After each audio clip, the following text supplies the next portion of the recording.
Good morning, everybody, and thank you, Grant, for that invitation. So my name is Tony Linnane. I'm the Executive Director for Strategy, Performance and Industry Development with Mining Exploration and Geoscience. And I'd now like to introduce my fellow panel members who will be joining us for our chat this morning. So Jeneta Owens, who is the Managing Director of Godolphin, Byrne, the Chief Executive Officer and Managing Director for Legacy Minerals, Kaderavek, the Chief Executive Officer of Cobalt Blue, and my colleague Phil Blevin, the Director, Acquisition and Synthesis with the Geological Survey of New South Wales. So could you please make them all welcome?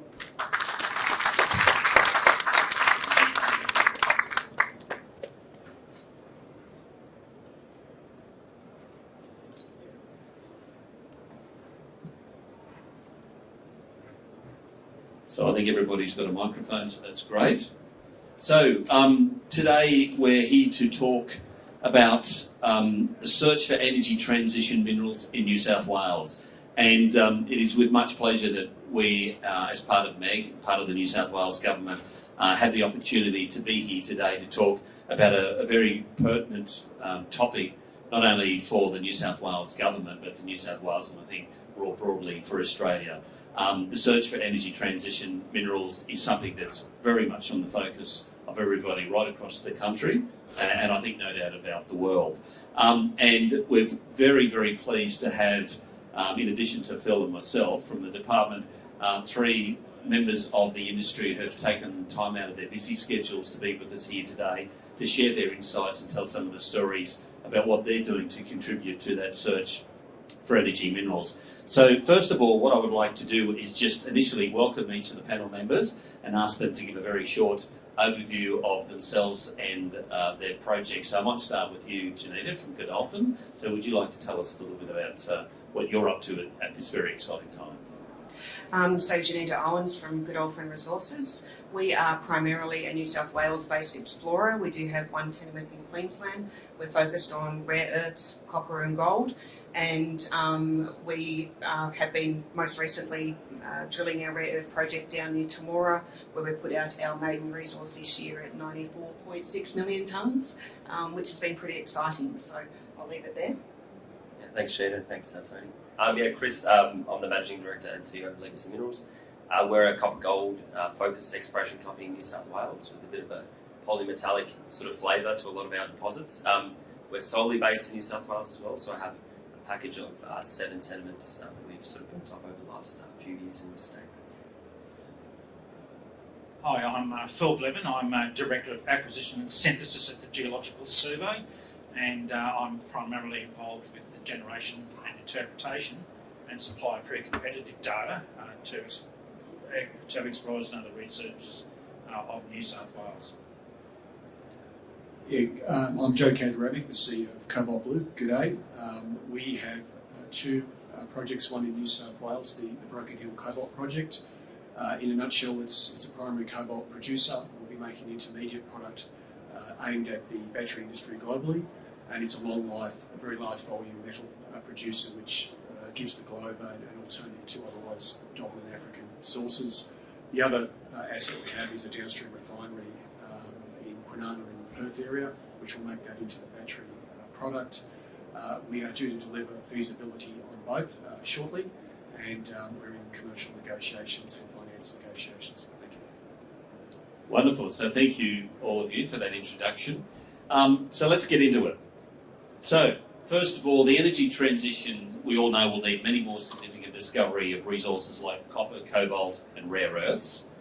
So what I would like to do for each of you to start with is to tell us a little bit why you chose New South Wales as a place to explore. So Jeneta, can I ask you first to share with us your thoughts about how Godolphin came to be here in New South Wales?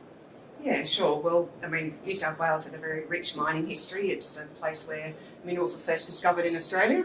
So, you know, that's a positive step in the first direction.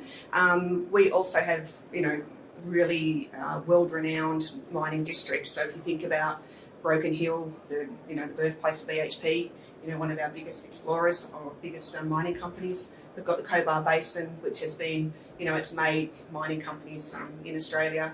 We moved through to the Lachlan Fold Belt, where we've got operations like North Parks to Mingley, from Alkane, the large Cadia mine. So where else would you want to be?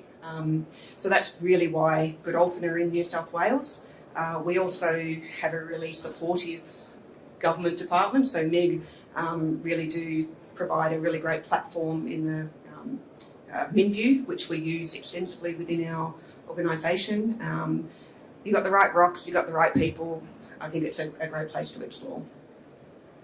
Chris, what brings Legacy Minerals to New South Wales? Yeah, so we were well and truly born in New South Wales, and most of our projects are pegged as free ground. So I think that sort of demonstrates the opportunity that we saw in a region that has significant endowment, as Jeneta has mentioned, but has been relatively underexplored. And when sort of Grant mentioned about the expense, or the WA guys are putting into the ground, that's where we saw an opportunity. New South Wales has been relatively overlooked, and now we've sort of started to see it's not just the junior companies actively investing in New South Wales, but 2023 alone we've seen BHP, IGO, Newmont, Anglo Gold, a raft of other majors, all with the same sort of mindset that it's a well-endowed district, that there's some good discoveries to be made. So that's why we're here.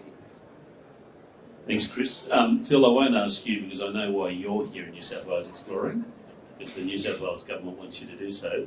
But Joe, would you like to just tell us a little bit about Cobalt Blue being here in New South Wales?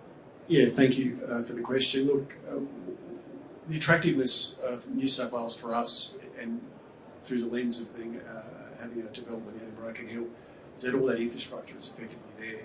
If you look at other parts of Australia, you can often get very stranded assets all the way from services, roads, rail, etc. But I find in New South Wales, particularly our corner of it, very well serviced for infrastructure. Jeneta mentioned earlier it's an established mining town.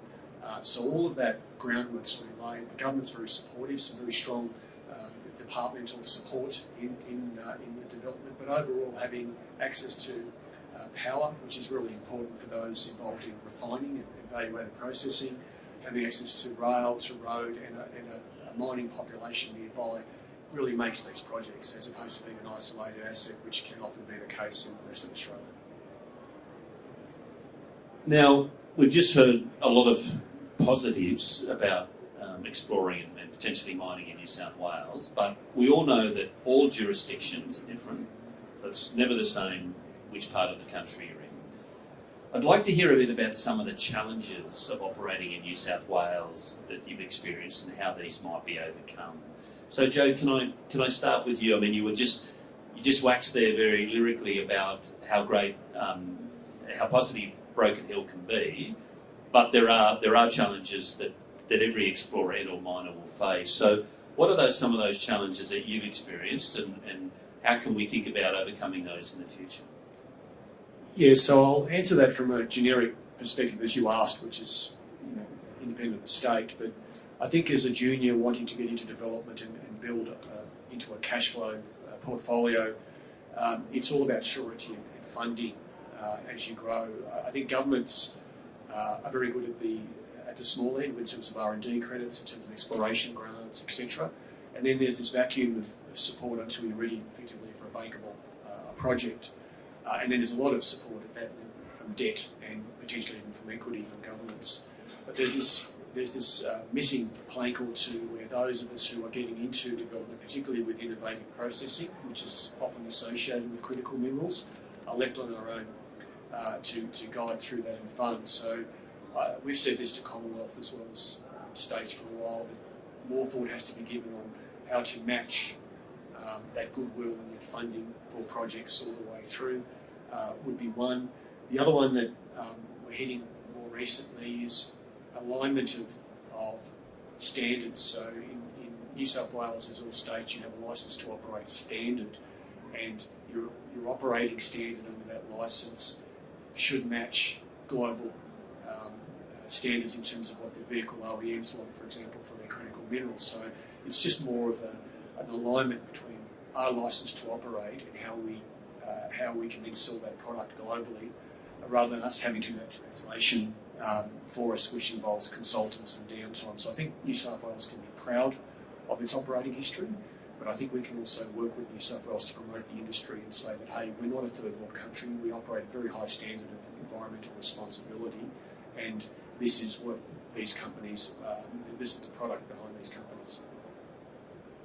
Thanks, Joe. Jeneta or Chris, is there anything that you'd sort of like to highlight as a challenge that you face that we could think about a little bit differently in terms of overcoming in the future? I guess, from an on-the-ground perspective, New South Wales has lots of small landowners compared to places like, Queensland and WA where they have big pastoral packages. So we have to deal with a lot of individual landowners that obviously have their own agendas and things. So that's quite a challenge for junior explorers or any explorers in New South Wales. But, you have to work with them, you have to start early and also think outside of the box. So, sometimes our landowners aren't, just a local landowner, and not that that's anything wrong with that, but, try and get to their level, try and think about what is actually important to them. And it may be that, I've heard of examples where people are actually offering up, shares in the company for land access agreements and things like that. So, it's thinking outside the square and looking at what is actually going to be of a benefit to both parties, not just the exploration company or the landowner. Great. So through and I know Grant's just been talking about the work of the survey, through the Geological Survey, the government's had a very strong focus on sourcing and providing pre-competitive geological data with the intent of supporting exploration across the state. So I'd like to talk a little bit about how that pre-competitive data is being used and how does it assist in the path to discovery. So Chris, can I ask you to sort of share your experiences on using the data that the government provides? Yeah, sure. I think New South Wales came out with MinView, which is the online portal that allows you to access that pre-competitive data in about 2017, roughly, which is the time that we founded Legacy. So what that pre-competitive data, for those that sort of don't know, it's compilations of geophysical, geochemical data sets. Phil will give a better explanation, but essentially opening that up has allowed explorers to get access to really a wealth of information that just wasn't there before, or wasn't easy to access. And it's not just, I guess, the quality of the pre-competitive data, which keeps on growing, but it's the accessibility of it. And probably New South Wales has a globally leading integrated graphical information system, which is the GIS system of MinView. What that has meant for Legacy is that we've pegged multiple licenses based off that pre-competitive data. They're highly prospective, and some of those have resulted in joint ventures with major mining companies like Newmont. So that's purely based off that information as the foundation. And I think it's also important to note, compared to a lot of other foreign jurisdictions, is that the free access to that information allows for the geological knowledge to continue past the expiry of a license. So when we look at projects, we're looking at projects that might have been explored by Shell, BHP, Rio Tinto. They've all done a piece of work, might be a couple of years, might be a couple of months, but they build a set of evidence that new explorers can come in, review with new exploration techniques, with new geophysical models, and with new, I guess, systems interpretations. If we were to have to go back to square one and build that data set, we just would not be in the position where we were today, and I guess the discoveries wouldn't be coming as sort of quickly as they are based off that sort of system. So, Jeneta, what about the experience of Godolphin? Because I know you've done a lot of, utilised a lot of the material that we do provide. So how's it helped you? Yeah, so we actually built our rare earth portfolio based off using MinView. So we were able to analyse known deposits in New South Wales, one being our own Narrabri deposit, but also information from Dubbo, from publicly available data, and then apply that criteria to vacant ground in New South Wales and peg ground based on that criteria. We did the same exercise, through the east coast of Australia, so looking at Queensland, Victoria, and South Australia, Northern Territory, and we did peg one tenement in Queensland, but the process of being able to actually access that data, we just, our entire geological team were like, oh my God, MinView is just the best. It's just so much more difficult. The other platforms are just not as easy to access that data. So Phil, I'd like to bring you in here now. Can you tell us about any trends that you're seeing across the sector in the use of the pre-competitive data targeting critical minerals and even high-tech metals? Yes, we're seeing an increased interest in exploration for those commodities, and we're getting inquiries about accessing subject matter experts within the Geological Survey about the known distribution of these mineral systems across the state. We're also seeing requests in terms of geochemical data, and as part of that we're undertaking a major reanalysis of a lot of our historical mineral and ore samples and whole rock geochemical analytical powders to provide a full suite of rare earth and other critical minerals that wouldn't have been analysed in the past. We're using fluoracid digest as well, because that's the company's standard for the interpretation of geochemical data. We're going to make the first tranche of that available shortly. There's been quite a few requests for that data that companies can take up into their own analytical packages and knowledge management systems. So we're sort of adapting to that. We're seeing an interest in tin and tungsten throughout the state, so collaborating with people to undertake more research on those, particularly in the New England region. The association with tin and tungsten, of course, with rare earths, but also an association with lithium. I think it's still early days for a full understanding of lithium in New South Wales. Rare earths, of course, is part of that project to better understand the distribution of rare earth concentrations across the state and what a normal value is within the different regions and rock types as well, which is important baseline data. So we're seeing that change and we're adapting to it in terms of a pivot towards that sort of data generation. So yeah, Phil, you talked there a lot about the emerging focus and the emerging minerals. So I mean, how important is it for you and the rest of the team in the Geo Survey to get the feedback from industry? Because it sounds like a lot of the shaping of how MinView has developed over the time has been based on what you're seeing, but also feedback. So is it important to get that feedback from explorers, because they obviously sound very impressed with the product, but we're wanting to continue to improve that going forward. It's absolutely important, because at the end of the day we want to help minimise exploration risk in the state and encourage success and discovery going forward. And we know that the industry is evolving and changing over time in terms of the types of data. We've worked with companies such as Canex to look at the application and the quality of our data in terms of being used in machine learning type applications, things like mineral potential mapping and the like as well. So it's very important to get this feedback from companies about the kind of data that they would like to see us generate and the quality of our data as well. We're very proud of what we have, but we know that trends change, and of course as things become more sophisticated and evolved from a geochemical and geophysical point of view, we want to be up there and be able to supplying the type of data that the companies need going forward for exploration success. And this is particularly deeper and in undercover areas, of course. As Grant was saying, so much of the exploration drilling in New South Wales is only down to about 150 metres over most of the state. So we can consider a lot of the state at depth to be greenfield exploration areas. So moving into new geophysical space, a lot more aggressive acquisition of seismic, for example, airborne EM and the like is one of those things where we listen to those concerns and we have adapted our data gathering strategies accordingly. Thanks, Phil. Might just move off into a slightly different direction now. We know that the search for critical minerals in waste streams is an avenue that some companies are exploring. So I'd like to know how the reclamation of mine waste might fit within a broader societal need for industrial circularity, noting that there is a lot of opportunity for exploring those waste streams from previous mining in New South Wales for critical minerals. So Joe, can I start with you? Just your thoughts about that opportunity and how that might fit into where we want to move with the energy transition and circularity in particular. Yeah, thanks, Tony. Thanks for the simple question.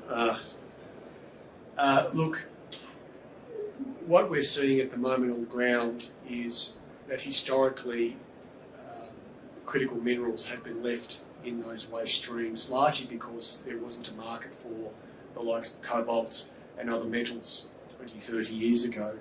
And then also, secondly, because these minerals are measured in parts per million in terms of head grade, so you're talking about 100 to 1,000 to 10,000 parts per million. So such small quantities that the economic extraction just wasn't there. Today, we've got price in the markets for them in terms of this whole decarbonisation thematic, EVs, storage, etc. But we've also got some very, very clever people who understand how to extract a 900 parts per million in-ground head grade and make that into a commercial product. So that's why we're here today. But predominantly what we're excited about is waste streams, excuse me, represent some of the largest undisclosed resources of these critical minerals in the world. And in Australia, we're blessed with huge opportunity sets particularly in the eastern seaboard, to develop and ultimately commercialise these metals. So I see us playing a huge role globally. I see us technologically taking a lead globally in the extraction of these metals. I see the potential for government and industry to collaborate, not just in an extraction process, but in refining all the way into some precursor. And I also see us, and apologies for being political, I see us part of this allied nation thinking that we can create alternatives to what are otherwise monopolised production chains. So there's any number of very positive outcomes that will come from waste stream reclamation. Thanks, Joe, for those insights. Now, Phil, the Geological Survey has been conducting a mine reuse project that's very much looking at the opportunities here. Can you tell us a bit about that project and how it's progressing?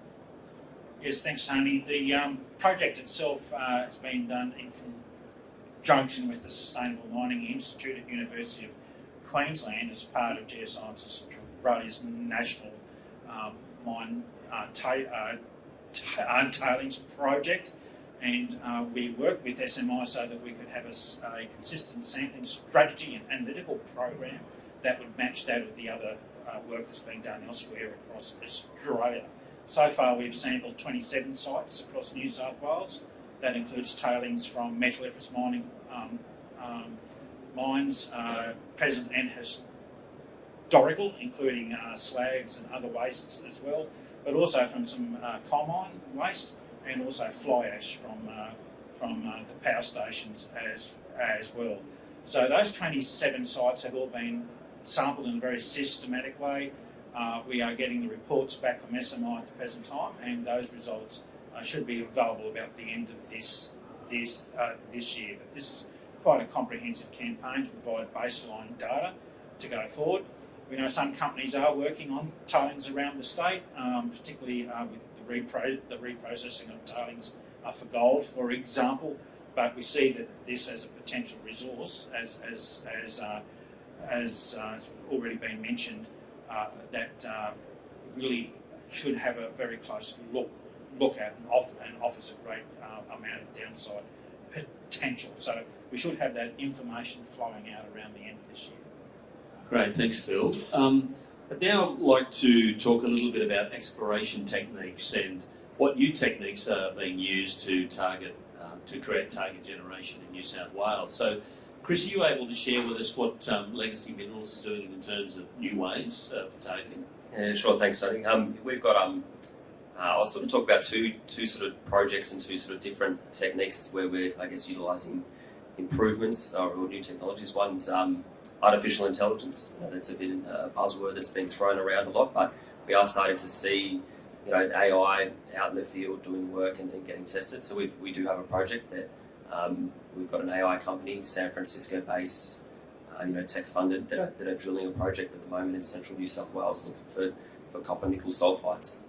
So that's an interesting forefront that they're at, using machine learning to try and reduce, I guess, the discovery timeframes. So that's a very interesting sort of approach, and certainly there are projects where there might be exhaustive data sets, but the breakthrough hasn't been achieved, and so implementing a new processing or a new systems model that might be machine learned developed could lead to the breakthrough. Conversely, though, we've also got a project nearby that we have been using, as Phil sort of mentioned, for acid digest.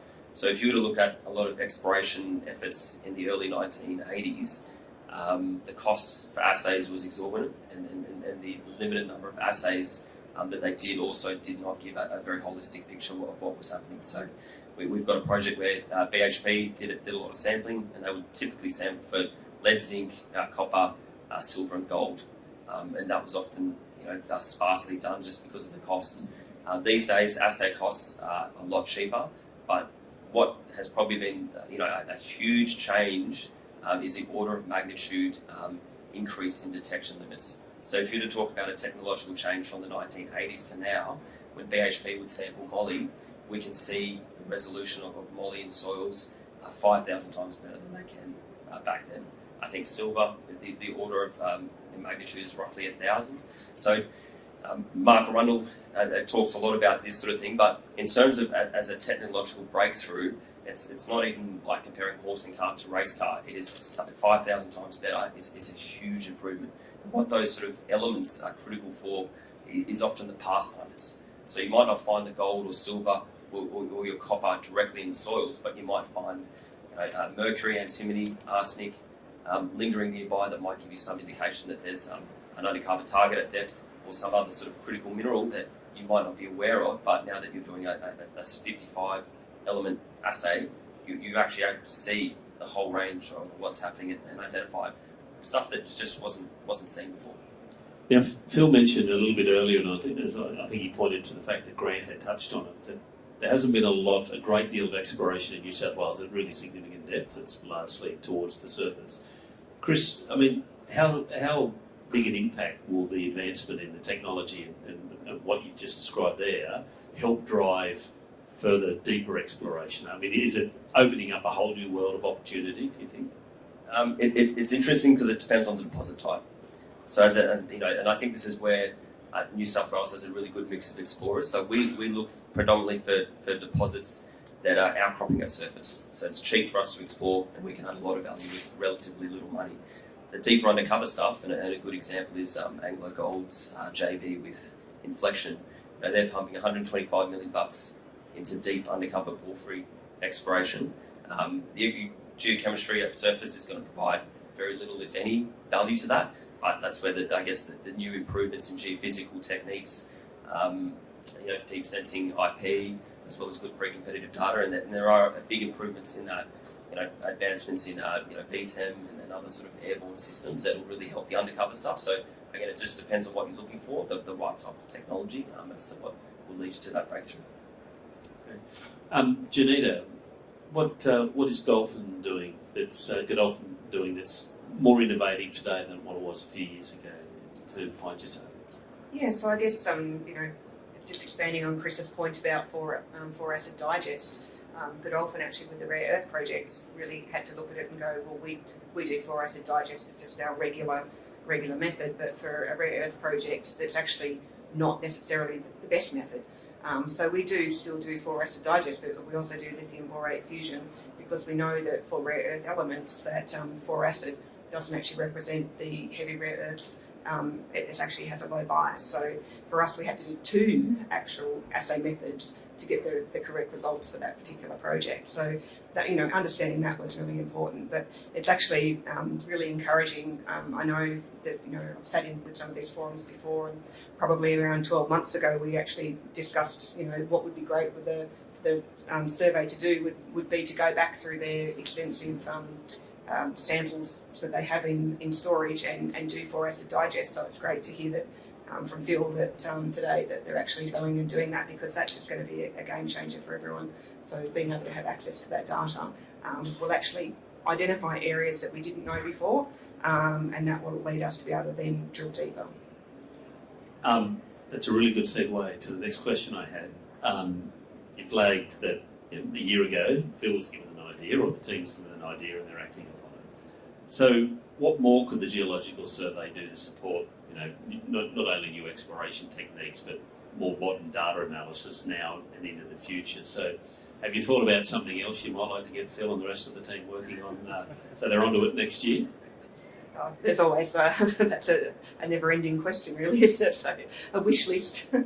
But I think the expanded, airborne EM would be great. I mean, the area's been covered at the moment is fantastic, but having some more of that over the Silurian volcanics in New South Wales would be awesome. But also, taking that next step in the AI kind of agenda or area as well.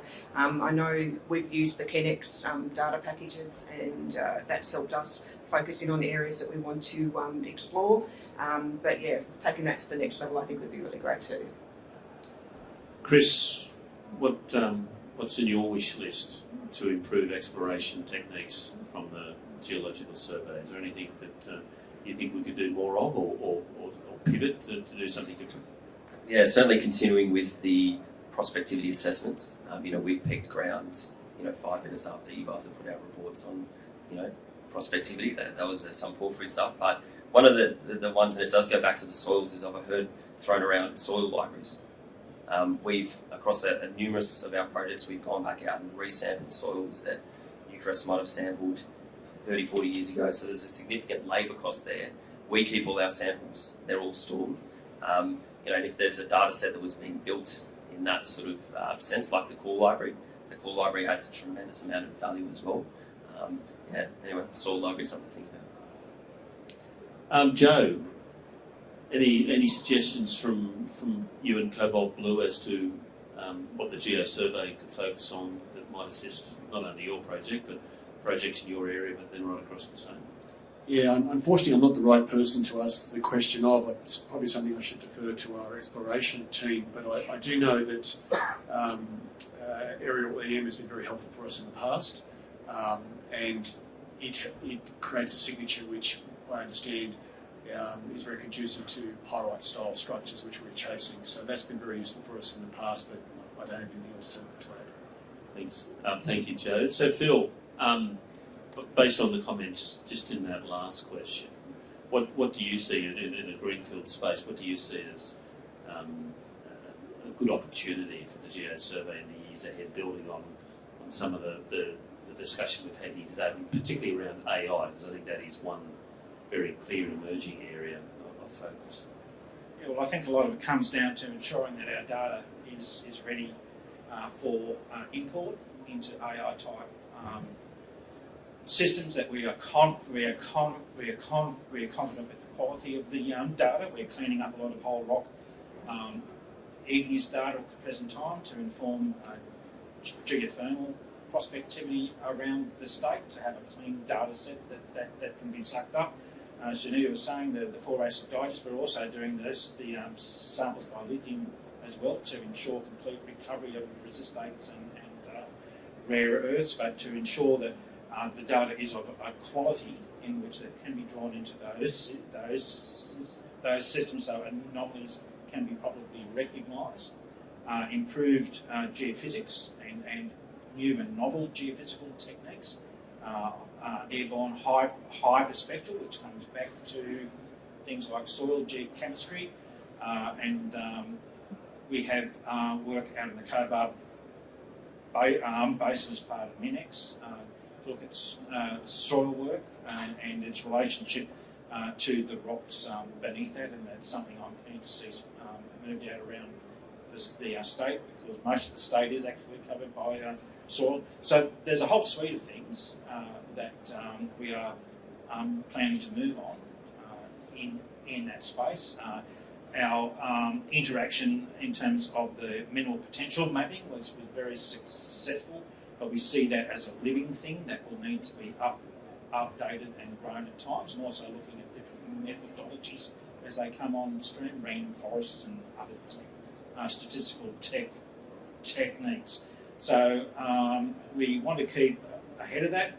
We want to use MinView as the way of disseminating that information, but also very interested in feedback and comments and suggestions from the mining and exploration world in terms of what we can be doing to assist. So it's a very open conversation, but it's something that we're very keen to pursue.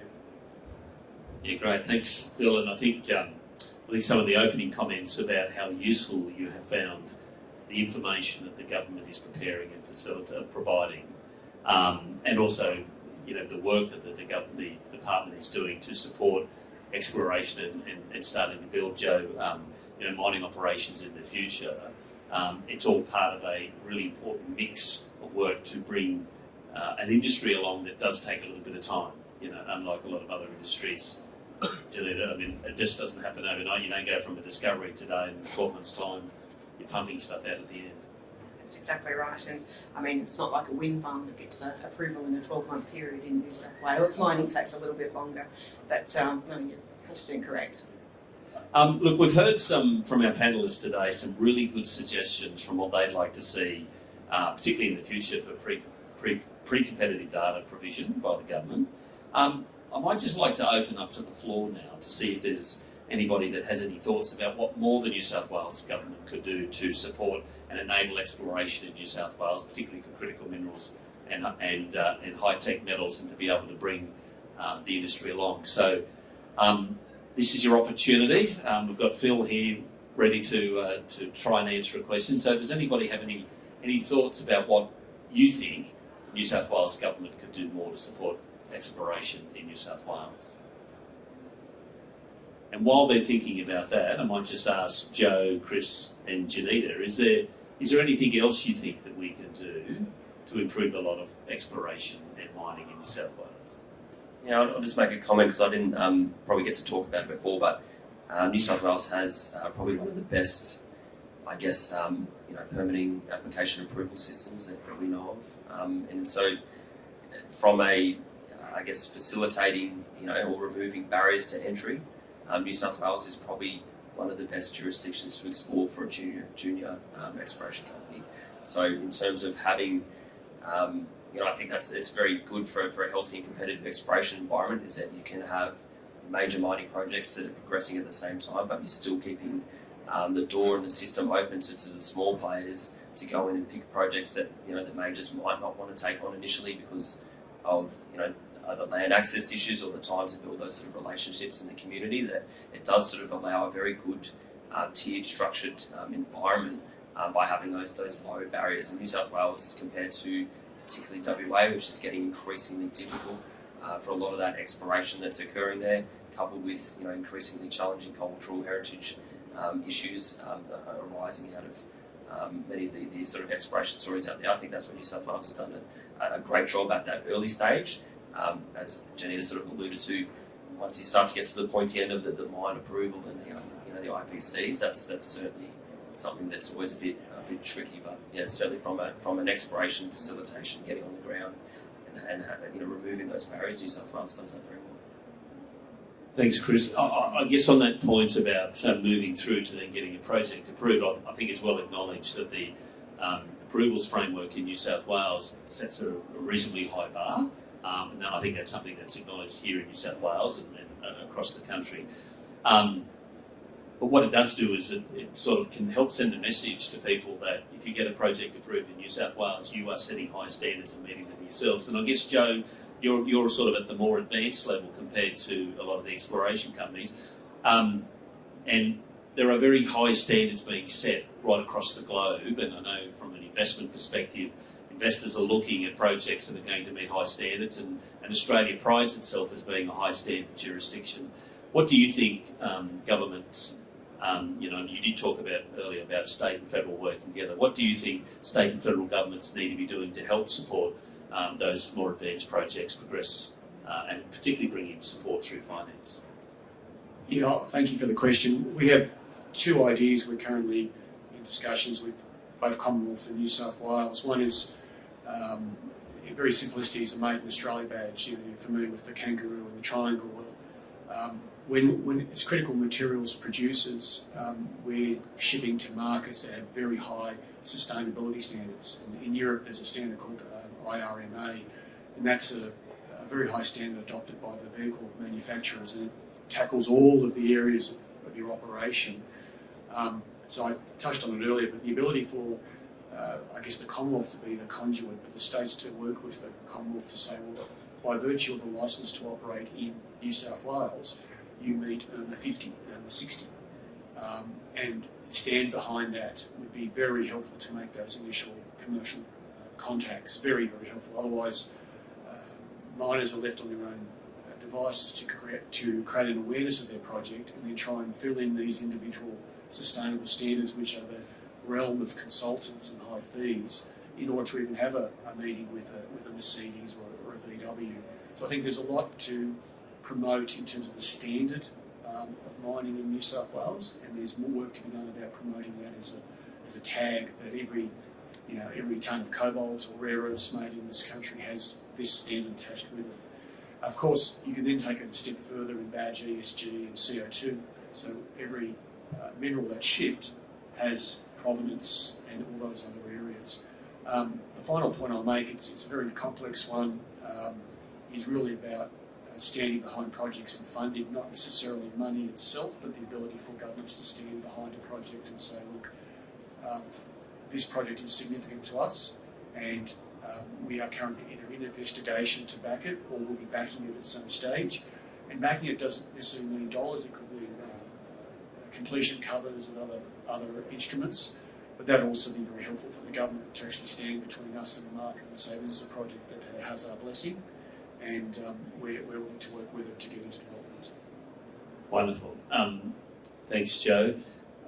Ladies and gentlemen, that pretty much wraps up our discussion today. I'd like to thank you for being here with us, and could you please thank our four panellists, Joe Kaderavek from Cobalt Blue, Phil Blevin from the Geological Survey, Jeneta Owens from Godolphin, and Chris Byrne from Legacy Minerals. We appreciate their time in joining us here with the New South Wales Government for this presentation, but if you can thank them, that would be wonderful.